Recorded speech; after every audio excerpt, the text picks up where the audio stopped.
Well, one topic that many consider to be more important than a new stadium is the education of our children. From failing school districts to discipline issues within schools, we took a hard look at the state of education for all our region's children. How close or how far are we from education being the same for two different zip codes? Right here in the St. Louis region, you can be just a couple of digits off and have very different, speaking of data, your outcomes are very different, or likely to be very different. We're not even close, and we give ourselves way too much credit for trying, okay? And the reality that depending upon an accidental birth or where you happen to live, we have huge disparities in the delivery of basically a public infrastructure, because that's what education is. It's part of the infrastructure of a society, and everybody's entitled to it. And I'd almost argue that I would love to see somebody file a 14th Amendment case in the Supreme Court about the inequities relative to how, I think they've done it before and lost, but the reality is if children are citizens of the United States, and they are, then they have an equal protection right under the 14th Amendment. And so the fact that we inequitably fund education based on the randomness of geography and ethnicity fundamentally undermines their rights as United States citizens, as far as I was concerned. And I think some would argue hinders our overall economy. This isn't just some may look at this as a moral question or the right thing to do, but you can also be fairly pragmatic about this. I think it's we've talked on the show before. It's not good for the rest of the region if one area is suffering. Yeah, I'd like to just speak to that. And our problem, the reason we don't do it is because we don't see education for children as a moral imperative. When you get into the economic benefit or the societal benefit, that's a policy question, and you got options on policy. You can do it one way or you can do it another. You don't have options when things are, or you're confronted with moral imperatives. You either do them or you don't do it.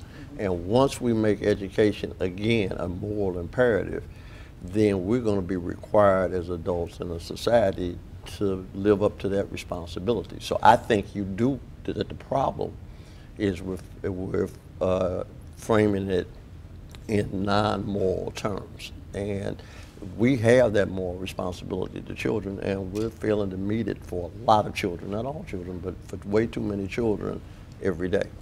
As long as you continue to draw boundaries around schools, we will never solve this problem. We're going to be spinning our wheels, because here's what happens. Some schools do great. They start improving, and then what happens? People start moving into there. They raise property values, and the poor people have to move someplace else because the property values have gone up, and they move into other districts.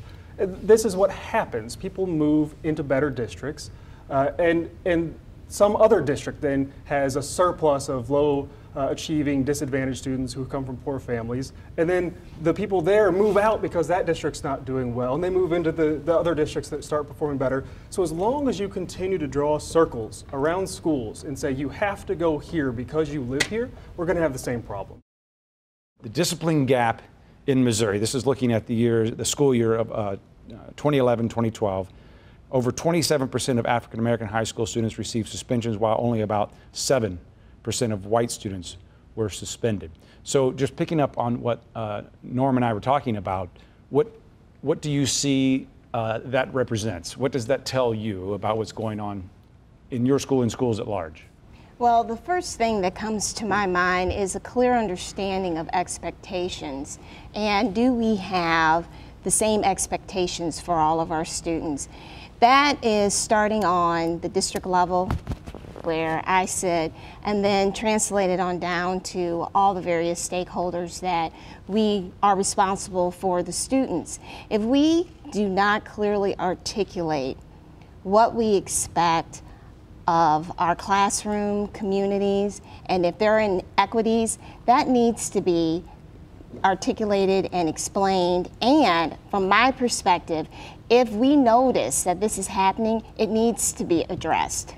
Because I know on my level, I go through all the reports every quarter, and I disaggregate according to different groups, race, gender, if they have special education courses, if they're free and reduced lunch rate students, it can be monitored in a way where we can see what's going on and if there's patterns.